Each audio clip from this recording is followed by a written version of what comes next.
Hi, I'm Russ Adams.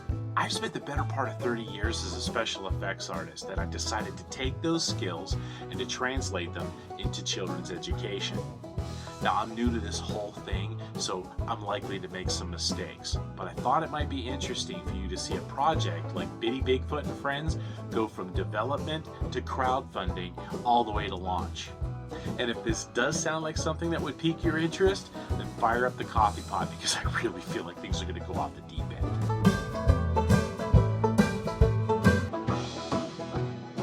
Hi, again, my name's Russ Adams, and this is the Creator's Crypt. I've taken over my own podcast so that I can talk about a project that I'm working on called Bitty Bigfoot and Friends.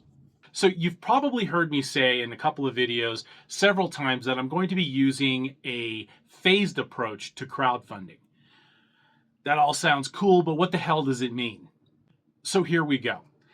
Think of crowdfunding as war, okay? And war is hell.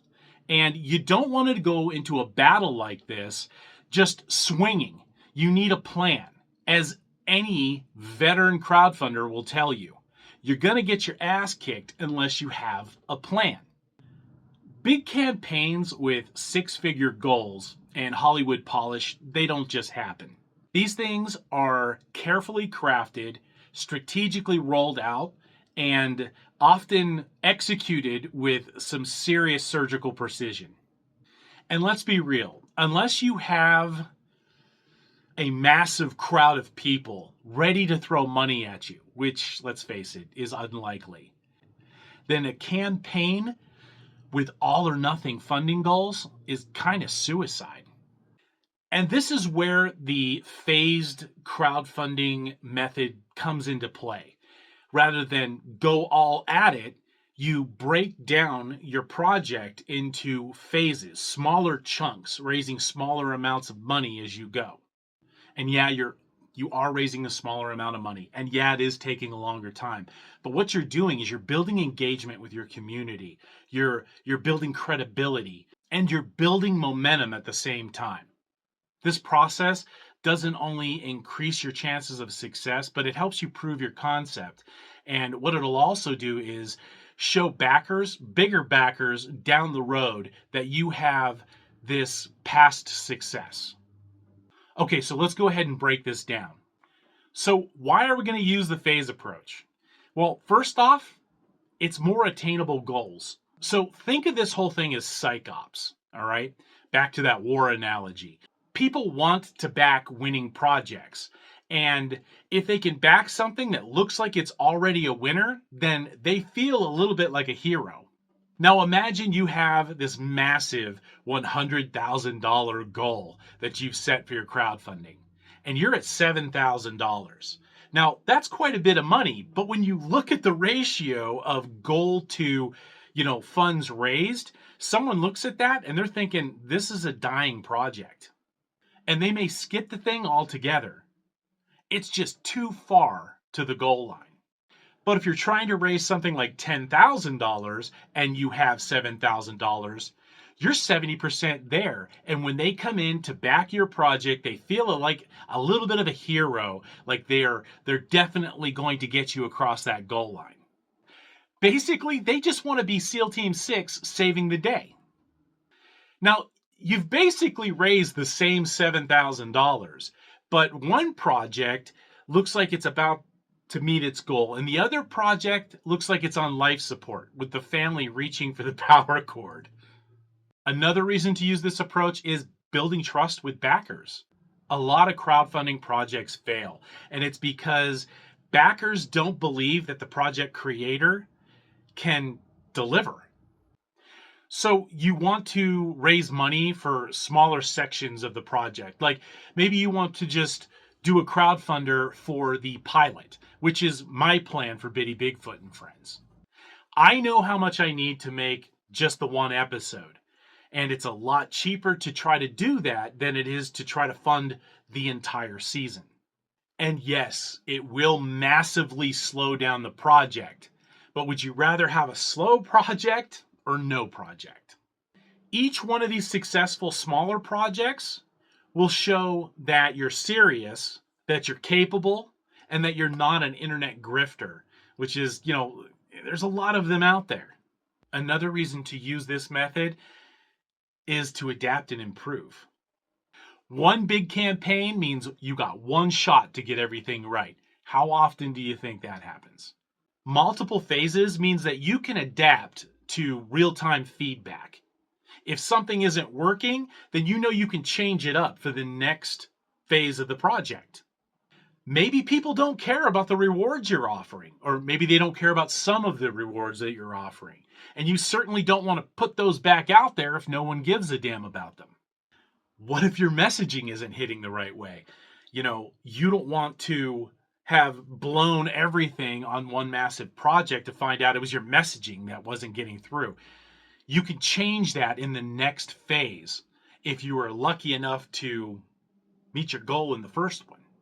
The beauty of adapting and improving means you could launch a post-mortem feedback session with your backers to find out what was actually working and what wasn't, and then apply that to the next one.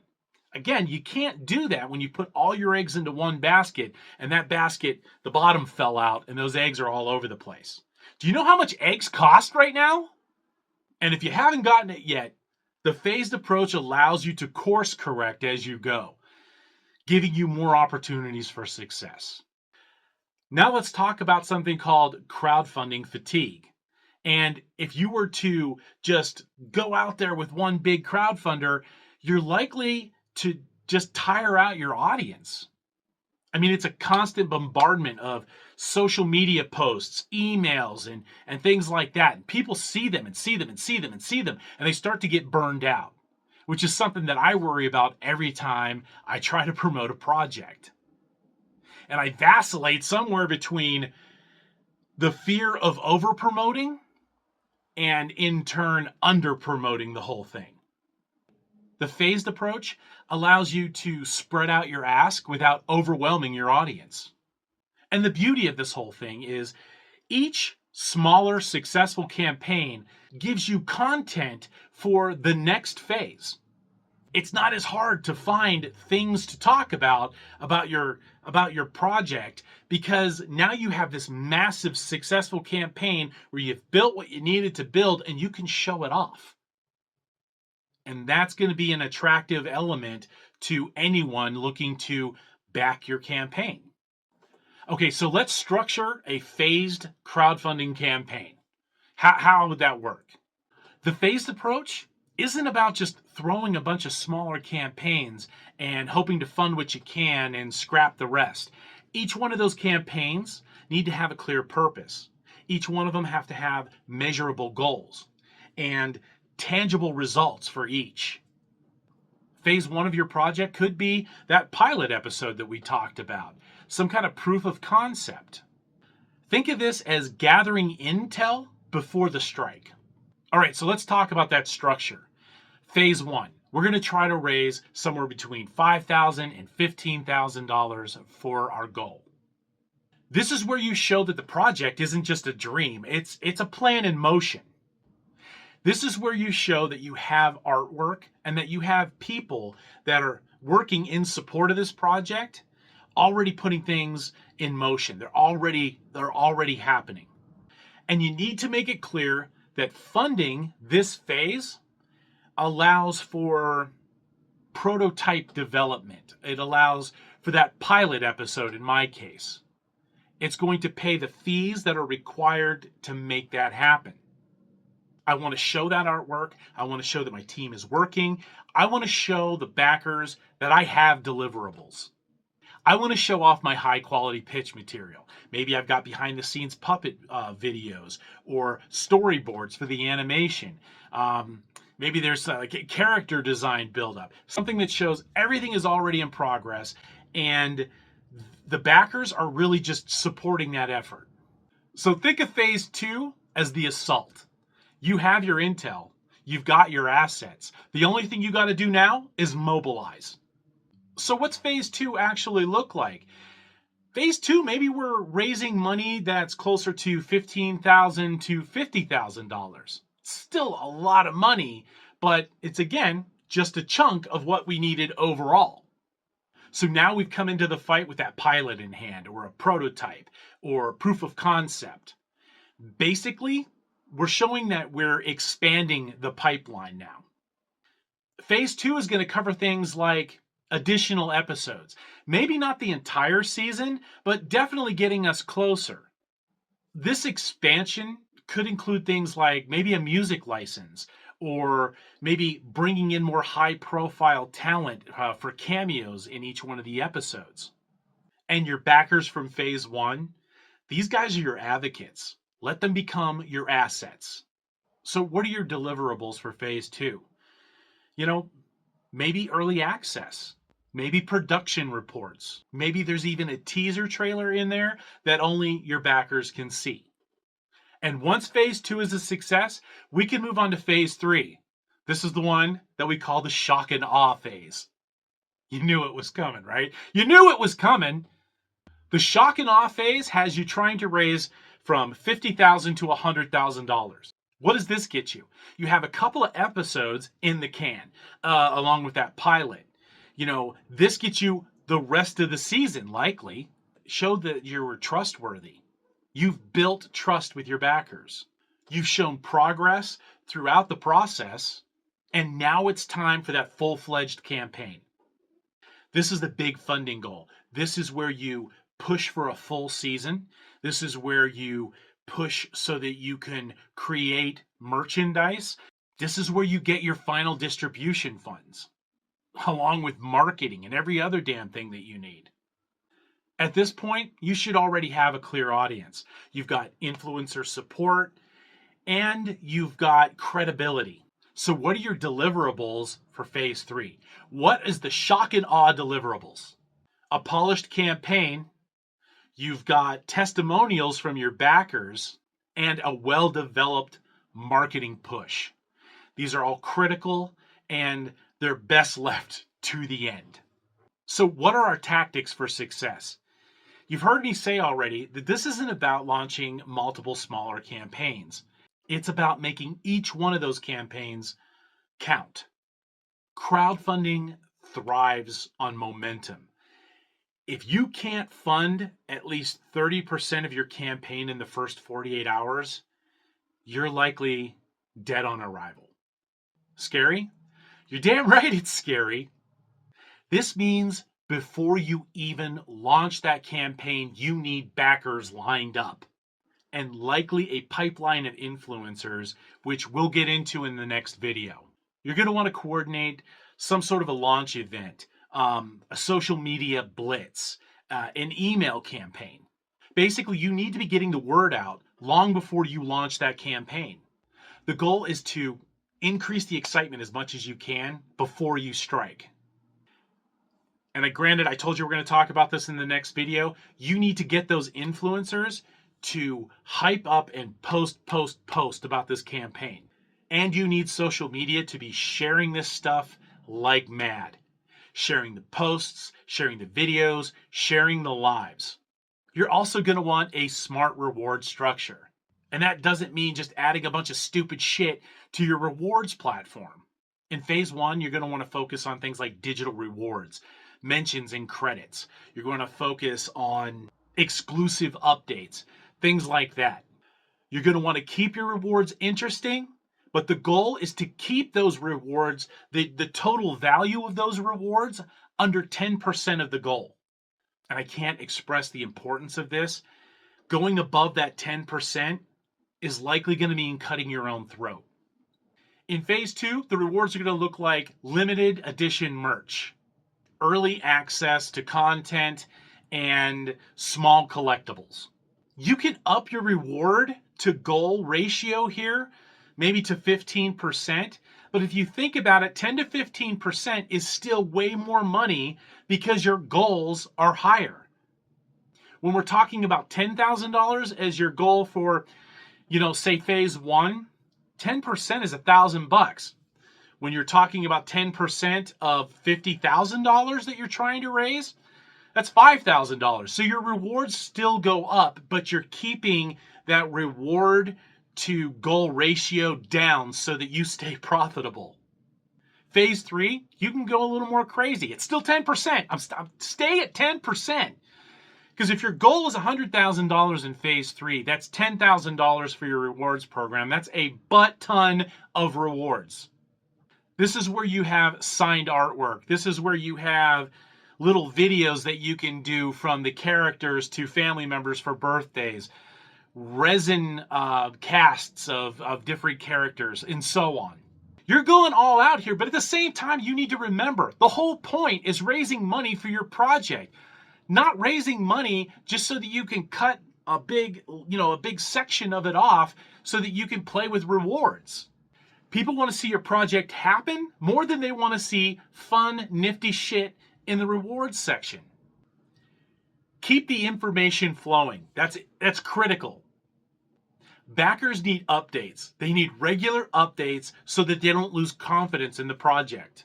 These are some of the things that you should include in that information, that keep up to date thing. Video updates, exclusive behind the scenes content, polls and Q&A sessions.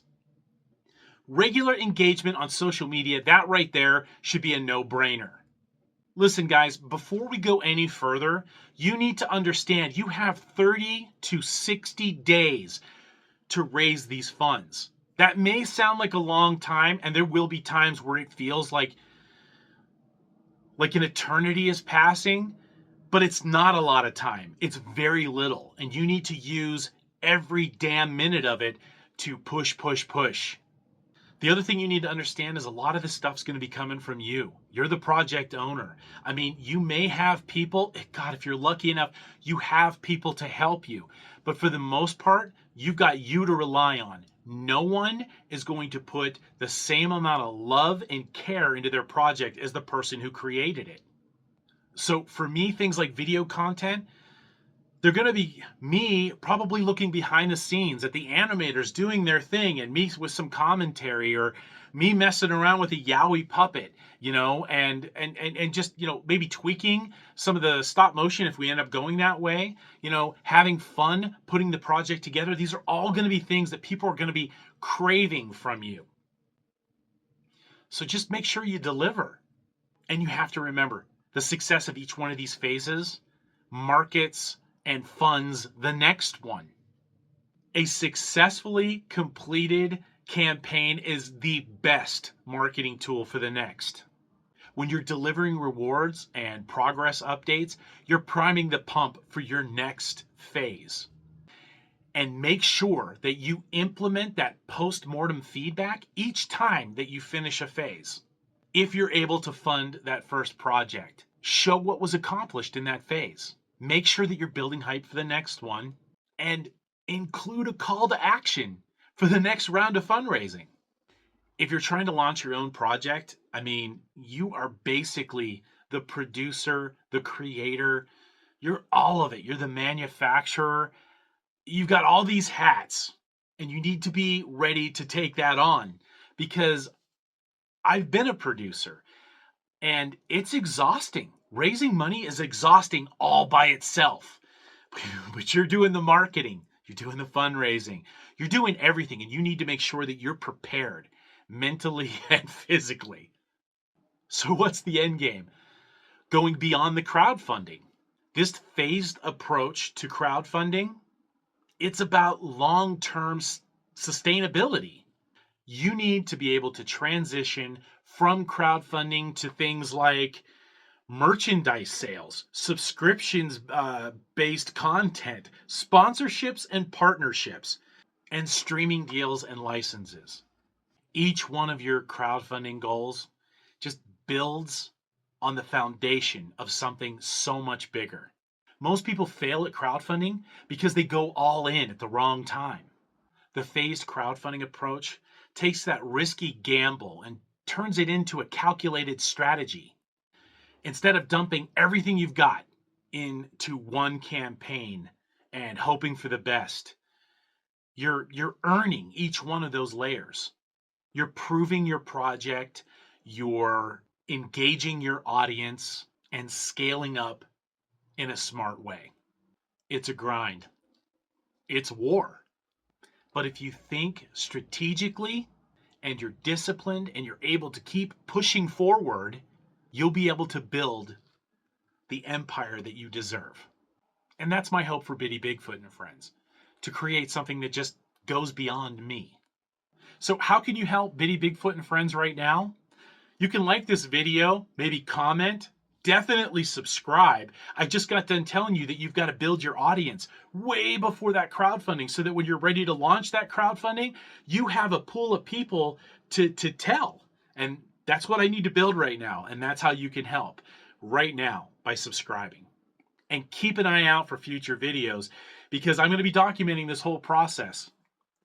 Win or fail, you're going to see it all. And I'm hoping that that information will help you with your project. If I win at this, then you have a roadmap to success. If I fail, you at least at that point know what not to do. But we all learn and we all move on. So thank you for following along in this crazy wild west of children's education, independent children's education, and I hope to see you in the next video.